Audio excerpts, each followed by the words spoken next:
Baik, hari ini izinkan saya untuk menyampaikan satu judul khotbah, yaitu tentang menentukan nilai. Menentukan nilai. PowerPoint-nya bisa ditampilkan. Tentang menentukan nilai. Nah, karena apa yang kita nilai itu dapat mempengaruhi diri kita dan keadaan kita.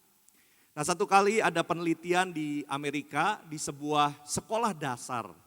Jadi peneliti itu mengambil atau mencari beberapa anak yang dipilih secara acak.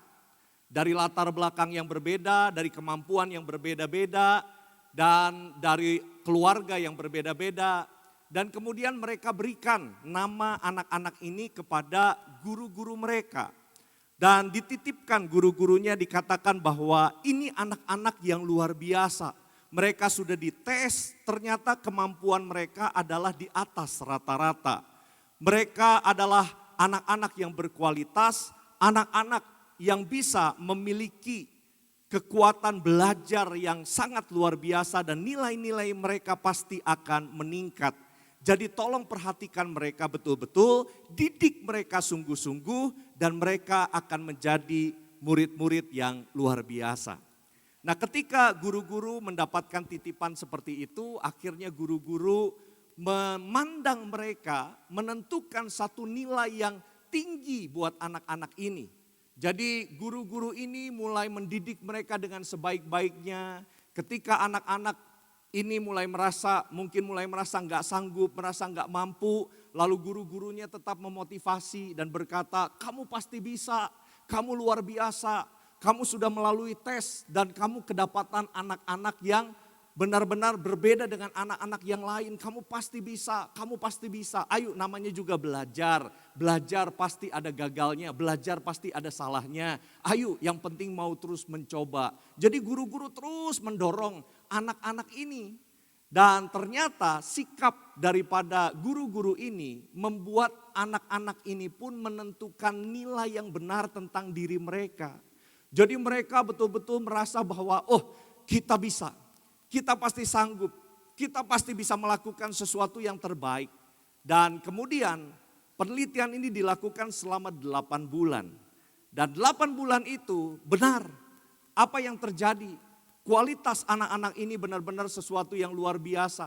Jauh malah melebihi daripada harapan atau ekspektasi daripada peneliti-peneliti ini. Jauh daripada apa yang mereka bayangkan.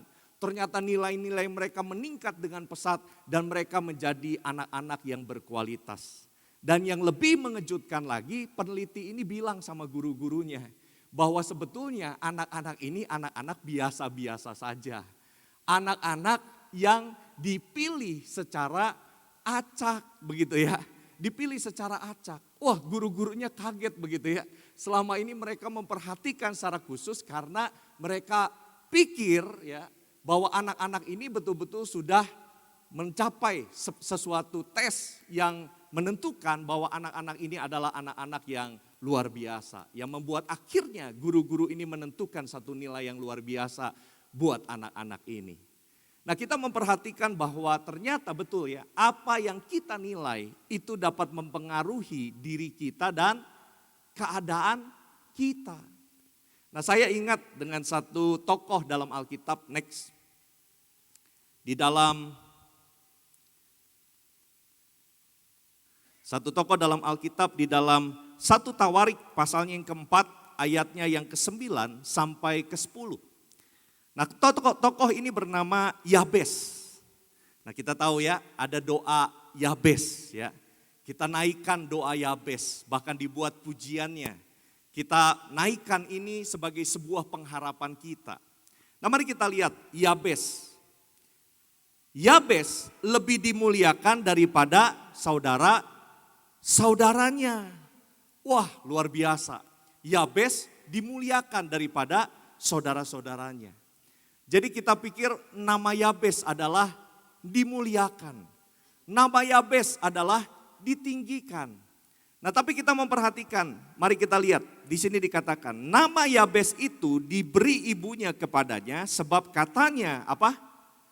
Aku telah melahirkan dia dengan kesakitan. Jadi ternyata nama Yabes itu seolah-olah, wah ini anak pembawa kesakitan. Ini anak pembawa kesusahan.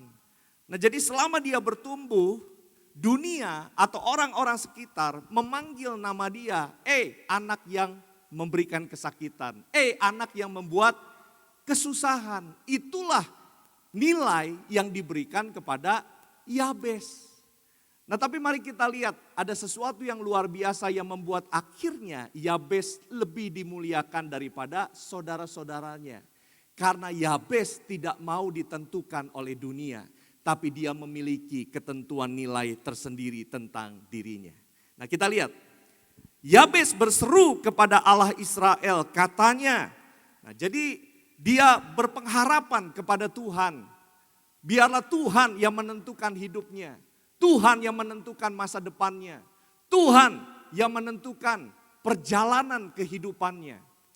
Dan kemudian dikatakan, kiranya engkau memberkati aku berlimpah-limpah dan memperluas daerahku. Dan kiranya tanganmu menyertai aku dan melindungi aku daripada malapetaka sehingga kesakitan tidak menimpa aku. Jangan lupa namanya Yabes, artinya pembawa kesakitan. Itulah yang ditentukan nilai oleh dunia, tetapi dia tidak mau melihat itu. Dia mau menentukan nilai sendiri tentang dirinya. Dia katakan bersama dengan Tuhan kesakitan tidak akan menimpa aku. Dan apa yang terjadi dikatakan Allah mengabulkan permintaannya itu. Nah dari kisah ini kita memperhatikan bagaimana kita menentukan nilai akan menentukan masa depan apa yang kita terima dalam hidup kita. Amin. Apa yang akan kita terima dalam kehidupan kita. Maka itu kenapa kita penting sekali bagaimana untuk menentukan nilai dalam apapun yang kita hadapi dalam hidup ini. Kalau kita berkata bahwa masalah kita menilai nggak akan ada jalan keluarnya, nggak akan dapat dipulihkan, nggak akan dapat disembuhkan. Itulah yang kita nilai dalam hidup kita. Tapi kalau kita melihat semuanya itu dan kita berkata saya percaya bersama dengan Tuhan selalu ada jalan keluar. Bersama dengan Tuhan selalu ada pemulihan. Maka apa yang kita nilai, apa yang kita percaya itulah yang terjadi dalam hidup kita. Nah saya selalu teringat dengan satu kisah yang ini memberkati saya, mungkin saya juga sudah beberapa kali sampaikan, tapi nggak apa-apa ini kembali untuk merenungkan setiap kita. Nah dulu negara Jerman itu dibagi menjadi dua, Jerman Barat dan Jerman Timur. Ya.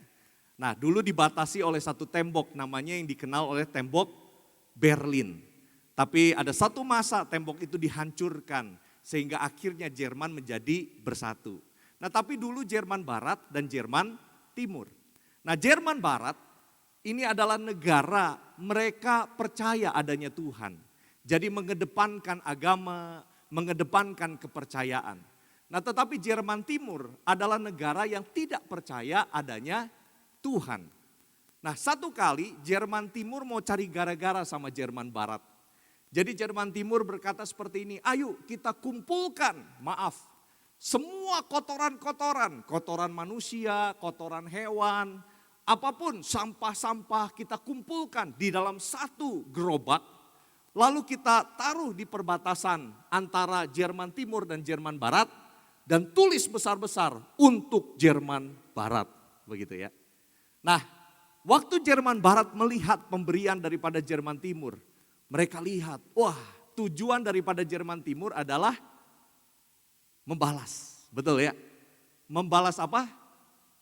Perang. Ya, membalas kotoran dengan kotoran, sampah dengan sampah. Tapi yang menarik, Jerman Barat waktu melihat pemberian Jerman Timur, apa yang dilakukan Jerman Barat? Jerman Barat berkata seperti ini, ayo kita balas, kumpulkan segala hasil-hasil yang kita miliki, hasil yang terbaik yang kita punya, hasil kebun, hasil tanaman, sayur-sayuran, buah-buahan, ternak yang terbaik yang kita punya. Kumpulkan di satu gerobak. Ayo kita kasih untuk Jerman Timur. Jadi diberikan di perbatasan antara Jerman Barat dan Jerman Timur. Dan waktu Jerman Timur lihat apa yang diberikan oleh Jerman Barat, mereka kaget. Dan yang lebih mereka kaget lagi, mereka lihat tulisannya. Di dalam tulisannya dikatakan, untuk Jerman Timur, Anda memberikan apa yang Anda miliki, tapi kami memberikan apa yang kami miliki. Ya di situ hanya punyanya kotoran, makanya bisa kasihnya kotoran.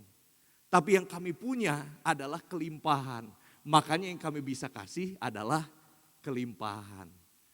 Nah, satu nilai yang sangat baik dari Jerman Barat. Mereka tidak mau dipengaruhi oleh situasi, mereka tidak mau dipengaruhi oleh keadaan, tapi mereka bisa menentukan nilai yang benar tentang diri mereka, bahwa mereka diberkati, bahwa mereka adalah orang-orang yang berkualitas, bahwa mereka adalah orang-orang yang dikasihi oleh Tuhan.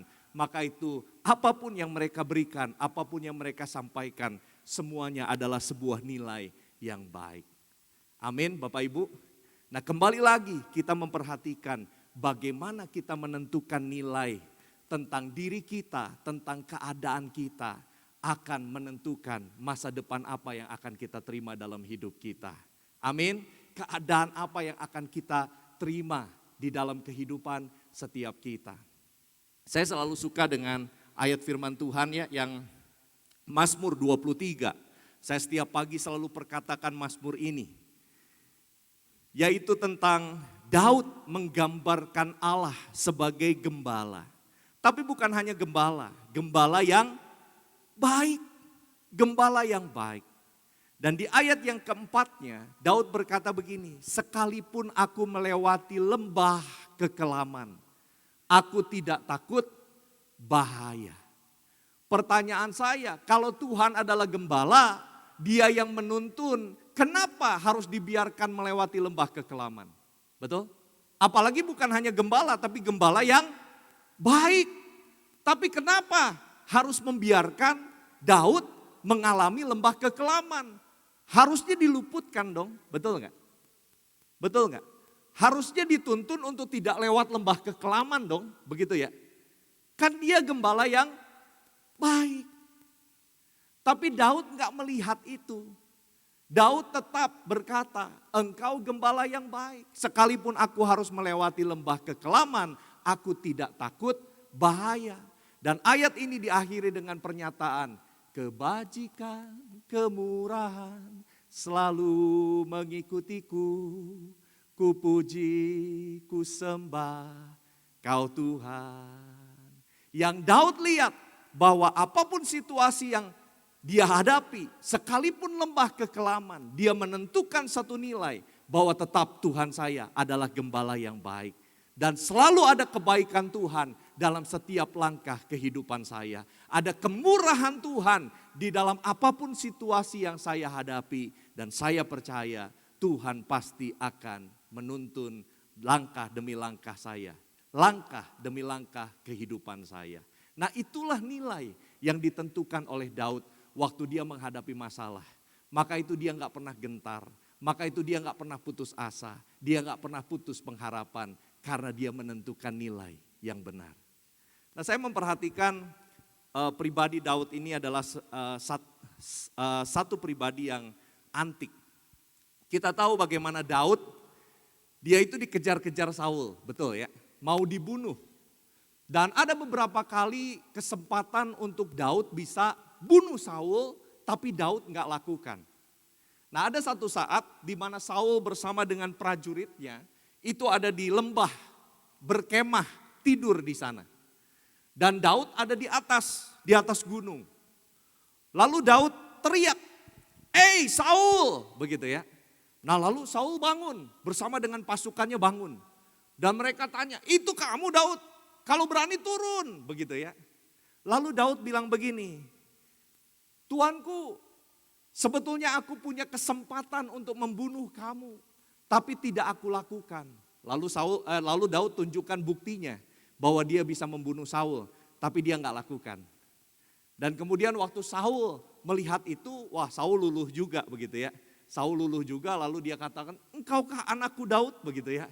Nah, lalu Daud bilang begini, "Kalau memang Tuhan yang membujuk engkau untuk membunuh aku, biarlah Tuhan mencium sebagai bau persembahan yang harum." Jadi dengan kata lain Daud mau bilang begini, kalau memang ini seizin Tuhan, proses ini, ya sudahlah, biarlah saya menjalani proses ini dan Tuhan menciumnya sebagai bau persembahan yang harum. Wih, gampang atau susah Bapak Ibu? Waktu kita diberkati gampang ya, kita bilang, "Oh, ini persembahan yang harum." Tapi waktu kita ngalamin masalah, gampang gak kita bilang, biarlah masalah ini, proses ini sebagai persembahan yang harum di hadapan Tuhan. Gak gampang loh Bapak Ibu ya. Betul? Tapi itulah makanya antiknya Daud. Dia begitu kuat percayanya kepada Tuhan. Dia menentukan nilai tentang kehidupan proses yang dia alami dengan benar, dengan tepat. Nah, salah satu tokoh dalam Alkitab yang juga antik namanya Yusuf. Kita tahu bagaimana Yusuf, dia harus mengalami aniaya, dia harus mengalami proses yang berat. Dia hampir dibunuh, dia dimasukkan ke dalam penjara, dia harus jadi budak dan lain sebagainya. Sampai akhirnya Tuhan mengangkat kehidupannya. Dan ketika dia berjumpa dengan saudara-saudaranya, dia bisa balas saudara-saudaranya, tapi dia gak lakukan. Tapi justru dia bilang begini, "Udah jangan takut, bukan kamu yang buat aku sampai di sini, semua karena Tuhan." Jadi dengan kata lain, kalau saya harus melewati proses demi proses, gak apa-apa, itu karena Tuhan. Wih, luar biasa ya. Nah, saya melihat tokoh-tokoh dalam Alkitab, mereka memiliki prinsip yang sama. Apapun yang mereka hadapi, mereka mau di atas, mereka mau di bawah, dalam suka maupun duka, mereka sedang dalam proses lagi diberkati, tidak lagi diberkati, mereka tetap memiliki dan menentukan satu nilai bahwa semuanya ada di dalam berkat Tuhan. Semuanya ada di dalam tangan Tuhan, semuanya ada di dalam kebaikan Tuhan. Maka itu penting sekali kita menentukan nilai. Amin. Hari-hari ini bagaimana kita menentukan nilai? Mungkin tentang masalah kita, tentang hidup kita, tentang masa depan kita, itulah menentukan apa yang akan kita terima dalam kehidupan ini. Nah, bagaimana kita untuk bisa menentukan nilai yang tepat, menentukan nilai yang baik? Next. Yang pertama, bagaimana kita menentukan nilai itu ditentukan informasi apa yang sering kita terima. Amin. Bagaimana kita dapat menentukan nilai yang baik itu ditentukan dari informasi-informasi yang sering kita terima. Nah, kita tahu bahwa Tuhan itu memberkati Abraham.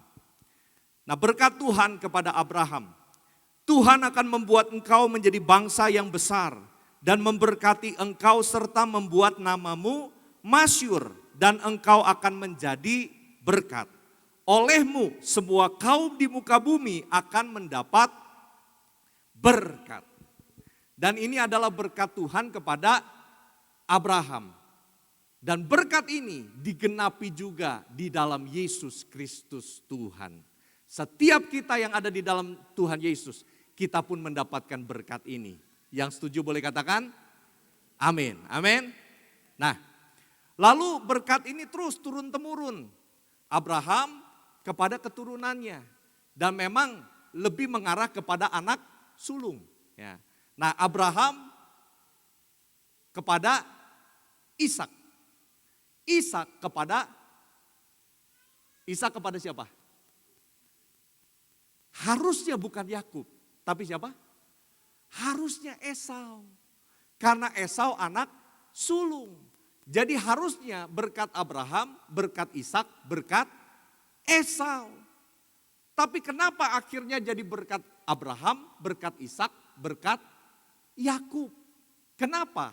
Nah, mari kita lihat Ibrani 12 ayat 16 sampai 17. Ibrani 12 ayat 16 sampai 17. Janganlah ada orang yang menjadi cabul atau yang mempunyai nafsu yang rendah seperti Esau, yang menjual hak kesulungannya untuk sepiring makanan. Sebab kamu tahu bahwa kemudian ketika ia hendak menerima berkat itu, ia ditolak. Sebab ia tidak beroleh kesempatan untuk memperbaiki kesalahannya, sekalipun ia mencarinya dengan mencucurkan air mata. Sederhana, karena Esau menganggap remeh dan tidak menghargai, atau dengan kata lain dia menentukan nilai yang salah tentang berkat Tuhan. Maka itu dia meremehkan, dia tidak menghargai, dia nggak peduli. Bahkan ketika Yakub meminta hak kesulungan itu, oke, nggak apa-apa, tukar aja sama makanan. Wah, semurah itu berkat Tuhan. Padahal berkat Tuhan itu untuk supaya dia bisa terus bertahan, bahkan mengalami hal-hal baik dalam kehidupannya, keturunannya, masa depannya, sepanjang kehidupannya. Dan dia jual semua yang berharga itu hanya untuk makanan. Jadi Esau menganggap remeh, Esau menganggap rendah. Berbeda dengan Yakub. Yakub sangat antusias, dia inginkan hak kesulungan itu. Nah Bapak Ibu pernah nggak merenungkan, kenapa sih Yakub begitu ingin banget hak kesulungan itu? Pernah nggak? Pernah nggak? Memang kan nggak diceritain ya. Tapi kenapa kok Yakub waktu Esau datang, Yakub bilang begini, ya sudah kasih hak kesulungan. Nah kenapa Yakub begitu antusias dengan hak kesulungan itu? Kenapa Yakub begitu menghargai hak kesulungan itu? Kenapa Yakub begitu mengejar berkat itu? Kenapa Bapak Ibu? Next kita lihat. Kejadian 25 ayat 27 dikatakan begini. Lalu bertambah besarlah kedua anak itu. Esau menjadi seorang yang pandai berburu. Seorang yang suka tinggal di padang. Jadi Esau itu adalah pribadi yang suka berkeliaran. Enggak suka dengan keluarganya. Tapi suka berkeliaran, suka pergi kemana-mana. Nah beda dengan Yakub, tetapi Yakub adalah seorang yang tenang, yang suka tinggal di kemah. Nah ada siapa di kemah? Yuk kita lihat, Ibrani 11 ayat 9. Ibrani 11 ayat 9. Karena iman, ini bicara tentang Abraham.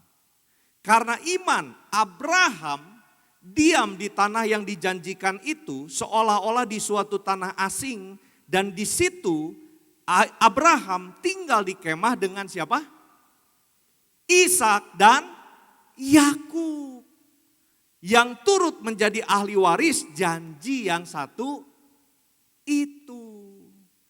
Nah ternyata di kemah ada Abraham dan Ishak. Nah saya mau tanya, yang mendapatkan janji berkat Tuhan siapa? Siapa?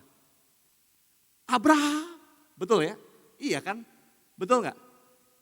Abraham kan? Abraham yang terus menerus kepada keturunannya.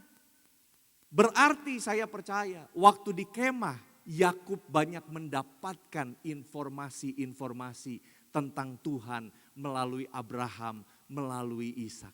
Setuju ya Bapak Ibu ya? Setuju ya? Diceritain pengalaman-pengalaman mereka bersama dengan Tuhan. Diceritain bagaimana Abraham, Ishak berjumpa dengan Tuhan. Bagaimana Tuhan memelihara kehidupan mereka. Bagaimana Tuhan menuntun mereka. Bagaimana Tuhan nyata dalam kehidupan mereka. Itulah yang membuat Yakub begitu antusias dengan berkat Tuhan. Mengerti pentingnya hak kesulungan. Maka itu dia mengejar hak kesulungan itu. Kenapa? Karena dia mendapatkan informasi yang tepat. Amin. Dia menerima informasi yang benar. Dia suka tinggal di kemah. Dengan kata lain kemah berbicara lingkungan atau kondisi atau situasi di mana dia bisa mendapatkan informasi yang benar. Yang membuat akhirnya dia bisa menentukan nilai yang benar. Maka itu Bapak Ibu Saudara hari-hari ini informasi apa yang sering kita terima? Apakah informasi yang membangun atau informasi yang menjatuhkan? Apakah informasi yang membuat kita takut atau informasi yang membuat kita semakin kuat? Apakah informasi yang membuat iman kita semakin teguh atau justru informasi yang membuat iman kita semakin goyah? Bagaimana informasi yang kita terima dalam hidup kita menentukan bagaimana kita melihat keadaan kita dan kita menentukan nilai yang tepat, menentukan nilai yang benar. Amin Bapak Ibu. Nah, satu kali ada satu orang bilang begini, Pak, kan sekarang kita pegang Alkitab ini Pak. Alkitab yang sekarang kita baca Pak. Bagaimana kita bisa kita bilang bahwa Alkitab yang kita baca adalah Alkitab yang benar Pak? Karena kan Alkitab itu banyak terjemahannya. Dan masing-masing terjemahan itu beda-beda Pak. Jadi mana yang benar begitu ya? Lalu saya bilang begini, Alkitab terjemahannya boleh beda. Karena apa? Karena beda bahasa. Tapi artinya tetap sama saya bilang. Bukan berarti terjemahan berbeda-beda, akhirnya artinya jadi beda-beda. Bukan begitu, saya bilang begitu ya. Saya bilang artinya tetap sama, dasarnya tetap sama. Terjemahannya boleh beda-beda, karena apa? Karena kan untuk menjangkau bangsa-bangsa, begitu ya. Kalau Bapak Ibu yang gak bisa bahasa Inggris, baca Alkitab bahasa Inggris ya ditutup, betul gak? Makanya harus baca yang bahasa Indonesia, begitu ya. Nah lalu dia bilang begini, kan sekarang diketemuin nih kitab-kitab baru, katanya begitu ya. Kitab-kitab yang baru. Nah terus dibilang kitab-kitab itu gak sah. Kenapa kok gak sah? Kenapa cuman Alkitab yang sekarang yang 66 pasal yang sah? Dia tanya begitu. Lalu saya bilang begini, oke, kamu udah baca Alkitab belum? Dari Kejadian sampai Wahyu. Dia bilang, belum. Oke, ya. Belum ya? Belum. Nah, itu jawabannya. Tahu gak kenapa banyak kitab-kitab yang diketemukan itu nggak ditambahkan lagi ke 66 pasal ini. Tahu nggak kenapa? Karena apa? 66 pasal aja kamu nggak baca, mau ditambah-tambah lagi. Saya bilang begitu ya. Dia ketawa. 66 pasal aja kadang-kadang males begitu bacanya, begitu ya. Karena saya pernah nanya, baca Alkitab nggak? Nggak baca Alkitab, kenapa? Nggak ngerti. Nanti dulu, nggak ngerti apa nggak mau? Ya. Maaf nih, kadang-kadang kan ada orang-orang tua yang sudah usia lanjut bilang begini, aduh saya mah udah tua, udah susah bacanya, nggak bisa hafal, kalau anak muda bisa hafal. Saya mau bilang, Bapak Ibu anak muda juga banyak yang nggak mau hafal. Bahkan kadang saya melihat orang-orang tua yang rajin baca Alkitab luar biasa. Padahal kita tahu firman Tuhan adalah informasi yang tepat. Amin. Firman Tuhan bukan hanya informasi, tapi firman Tuhan bicara tentang Tuhan berkomunikasi dengan kita. Amin. Maka itu ada kuasanya. Ayo hari-hari ini baca kembali firman Tuhan. Pelajari kembali firman Tuhan. Minta Tuhan bukakan, singkapkan pewahyuan apa melalui firman Tuhan. Supaya pikiran saya memiliki informasi yang tepat. Sehingga ketika saya menghadapi masalah, menghadapi persoalan, saya enggak berkata habislah saya. Saya enggak berkata sudahlah, enggak ada lagi jalan keluar, enggak ada lagi masa depan yang baik. Tapi waktu saya menghadapi masalah, saya bisa menentukan nilai yang tepat. Bersama dengan Tuhan, Tuhan akan menuntun saya melewati lembah kekelaman. Karena ada kebajikan dan kemurahan Tuhan di sana. Amin. Amin. Boleh kasih tepuk tangan buat Tuhan kita yang luar biasa. Jadi informasi yang tepat. Nah yang kedua, bagaimana untuk kita bisa menentukan nilai yang baik? Yang kedua, next. Yang kedua, yang terakhir, yang kedua, wah luar biasa ya waktu dapat informasi yang terakhir. Wah ya kan, langsung semangat begitu ya. Wah sebentar lagi selesai khotbahnya begitu ya. Ya kan, nah bagaimana informasi itu penting betul nggak? Informasi yang tepat memberikan reaksi yang tepat. Nah yang kedua, mari kita terus memperhatikan dasar. Memperhatikan dasar. Jujur Bapak Ibu Saudara, untuk saya pribadi, tapi saya juga melihat untuk banyak rekan-rekan, juga untuk gereja ya. Sebetulnya masa pandemi juga mengajarkan satu hal untuk setiap kita. Kita kembali memperhatikan dasar kita mengikut Tuhan. Amin. Dasar kita mengikut Tuhan. Apakah kita sudah sungguh-sungguh di dalam mengikut Tuhan apa belum? Justru itu di masa-masa pandemi ini. Mungkin selama ini kita mudah untuk berkata iman, Kita mudah untuk berkata segala sesuatu tentang firman, tetapi kembali lagi justru waktu prakteknya di masa pandemi ini. Apakah yang kita percayai, apa yang kita pegang, kita sedang jalankan dalam kehidupan kita. Amin. Nah, mari kita memperhatikan dasar. 2 Timotius 3 ayat yang keempat. 2 Timotius 3 ayat yang keempat. Judul perikopnya adalah keadaan manusia di akhir zaman. Kita ada di akhir zaman. Nah, ada salah satu masalah dari manusia akhir zaman. Masalahnya apa? Tidak berpikir panjang. Tidak berpikir panjang. Nah, saya mendapatkan informasi hari-hari ini, khususnya anak-anak muda banyak yang stres. Banyak yang stres hidupnya. Banyak yang ketakutan hidupnya. Ada satu pelayanan digital, ada satu pelayanan media pelayanan digital yang khususnya memperhatikan bagaimana kondisi anak-anak muda masa sekarang. Bagaimana kondisi generasi sekarang. Dan mereka hubungkan dengan satu situs, bukan satu link tentang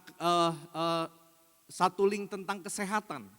Dan ternyata mengejutkan, dalam satu hari ada 6.000 anak muda yang konsultasi tentang masalah kesehatan, khususnya masalah stres, masalah kejiwaan. Karena hari-hari ini banyak anak-anak muda yang stres, anak muda yang takut dengan masa depannya. Dengan kata lain saya mau katakan banyak anak-anak muda yang nggak siap menerima proses, nggak siap untuk membangun dasar kehidupan mereka. Jadi mereka maunya, langsung jadi, langsung sukses, langsung berhasil. Nah, gak bisa dipungkiri ya, sekarang media sosial ya marak, Instagram, TikTok, Facebook, dan banyak hal lain ya, yang bagaimana kita lihat banyak orang yang berusaha mengeksploitasi diri mereka, berusaha mengeksploitasi kesuksesan mereka. Kalau kamu mau sukses, kalau kamu bahagia, kamu harus punya ini dan itu. Kalau kamu gak punya ini dan itu, kamu gak akan bisa bahagia. Kalau kamu mau dihargai, maka kamu harus bisa mencapai ini dan mencapai itu. Kalau kamu gak mencapai ini, mencapai itu, maka kamu tidak akan dihargai. Nah, tanpa disadari, itulah yang sedang dicegoki di generasi ini. Maka itu generasi ini terpengaruh. Sehingga akhirnya mereka menentukan nilai yang salah tentang diri mereka. Menentukan nilai yang salah tentang kebahagiaan. Menentukan nilai yang salah tentang kesuksesan. Satu kali saya mendapatkan satu video. Nah, video ini bagus Bapak Ibu. Jadi nggak tahu saya pernah cerita apa belum. Nah, video ini ceritanya begini. Banyak orang tua, mereka punya satu keinginan. Mereka bekerja keras. Mereka berupaya keras. Dengan satu tujuan supaya apa? Supaya mereka bisa dapat uang yang banyak. Kalau mereka dapat uang yang banyak, mereka akan kaya. Dan kalau kaya, akhirnya mereka bisa jalan-jalan sama keluarga. Bisa jalan-jalan sama anak-anak. Bisa membahagiakan anak-anak. Bagus gak Bapak Ibu? Bagus gak pemikiran itu? Banyak orang mau seperti itu, betul gak? Ya. Nah, tapi gak sampai situ. Video ini bilang begini, tapi jangan lupa, anak gak kecil terus, hidup jalan terus. Banyak orang-orang tua, yang penting kerja sekarang, bersusah-susah dulu, bersenang-senang kemudian, bersusah dulu. Ya bagus, kerja keras untuk dapat uang, untuk dapat pencapaian, untuk sukses. Keluarga gak diperhatikan, anak-anak gak diperhatikan. Padahal mereka bertumbuh terus. Sampai akhirnya merasa, saya udah punya uang, saya mau bersenang-senang. Anak sudah besar. Anak sudah punya kesibukannya tersendiri, punya temannya tersendiri. Bahkan mungkin sudah punya pasangan dan mereka sudah menikah, punya keluarga. Akhirnya waktu bersama yang berkualitas hilang. Karena apa? Karena menilai kebahagiaan saya harus punya ini, saya harus bisa ini. Tapi sebetulnya di dalam segenap kehidupan kita bisa bersyukur, kita bisa berbahagia. Karena di sana ada kebaikan, di sana ada kemurahan Tuhan. Amin. Maka itu bagus video ini saya bilang. Banyak orang menentukan satu nilai. Karena apa? Karena mereka pikir, wah saya harus begini, saya harus begitu supaya saya bisa bahagia, supaya saya bisa sukses. Enggak memperhatikan dasar sesungguhnya daripada kebahagiaan. Dasar sesungguhnya daripada kesuksesan dalam kehidupan. Dasar enggak pernah dilihat Bapak Ibu ya, betul ya? Dasar enggak pernah diperhatikan. Saya sering tanya ya Bapak Ibu, waktu Bapak Ibu datang ke tempat ini, wah puji Tuhan ya, gereja di sini, wah apa bangunannya bagus, bangunannya megah, bangunannya mewah. Waktu datang ke tempat ini, ada yang langsung melihat dasarnya, ada nggak? Ada nggak? Wah dasarnya bagus ya, dasarnya kokoh, ada nggak? Nggak ada. Yang dilihat adalah bangunan di atasnya. Padahal bangunan di atasnya bisa megah, bisa kokoh, bisa kuat. Itu ditentukan oleh dasar yang tidak terlihat. Amin. Dasar yang tidak terlihat. Karakter nggak kelihatan. Tapi karakter yang menentukan kehidupan yang kuat, yang kokoh, yang kita miliki. Terakhir saya akan tutup. Dulu waktu saya bertobat, saya terima Yesus sebagai Tuhan dan Juru Selamat. Dan kemudian saya rindu untuk bertumbuh, saya teduh, saya baca Alkitab, saya berdoa secara rutin. Dan saya mulai, saya mau juga tambah suplemen begitu ya. Saya mau mulai baca buku-buku rohani. Jadi waktu dulu di Bandung ada di daerah di Pati Ukur, ada perpustakaan Eklesia. Mungkin ada Bapak Ibu yang tahu ya di situ, Eklesia perpustakaan. Jadi saya ke situ, saya mau pinjem buku rohani. Nah, jadi saya datang, ada banyak buku-buku di sana, ada banyak kaset-kaset juga. Lalu saya mulai cari buku yang mana nih. Waktu saya lihat ada satu buku, saya ambil. Wah, itu sampulnya warna-warni. Wah, menarik buat saya. Kenapa? Karena saya baru mau mulai baca buku. Jadi yang pertama pasti lihatnya sampul yang menarik. Yang kedua, judulnya menarik. Karisma versus karakter. Nah, nggak tahu pernah baca nggak Bapak Ibu? Karisma versus karakter. Dibuat oleh penulisnya Pendeta Leonardo Syamsuri. Nah, wah bagus nih karisma versus karakter. Lalu saya melihat bukunya tipis, cocok. Karena baru mulai mau belajar baca Bapak Ibu ya. Dan saya buka, tulisannya besar-besar, sempurna ya. Untuk yang baru mau mulai baca buku begitu ya. Wah, tapi puji Tuhan, saya bersyukur Tuhan tuntun saya untuk saya pertama baca buku itu. Saya baca buku itu dan di sana baik sekali, dikatakan begini, banyak orang mau langsung punya karisma. Mau langsung hebat, mau langsung wah, mau langsung dipakai Tuhan. Tapi enggak pikir karakter. Karena orang lebih cenderung mau apa yang dilihat. Sama seperti dasar tidak dilihat. Orang hanya mau kelihatan, pelayanan yang kelihatan. Tapi di buku itu dikatakan, ada tokoh-tokoh Alkitab diawali dengan karisma yang kuat, tapi tidak dibimbing oleh karakter yang baik, yang membuat akhirnya mereka memiliki akhir kehidupan yang boleh dikatakan yang menyesal lah begitu ya. Nah, siapa itu? Simpson. Simpson, wah kita tahu kan, lahir saja sudah jadi nasir Allah, punya kekuatan luar biasa. Dia bisa angkat pintu gerbang seorang diri, dia bisa melawan ribuan musuh hanya seorang diri. Benar-benar mendapatkan kekuatan super power. Tapi kita tahu bagaimana akhir hidupnya. Sesuatu yang disesali. Ya, sesuatu yang sangat membawa penyesalan. Kenapa? Karena tidak disertai dengan karakter yang kuat. Contoh yang kedua, Salomo. Kita tahu Salomo, dari kecil sudah akan diangkat jadi raja dan sudah dipenuhi dengan kemewahan. Apapun yang dia mau, dia bisa dapatkan. Betul? Tapi sayang, dia tidak disertai dengan karakter yang baik. Sehingga yang membuat akhirnya dia sempat mendua.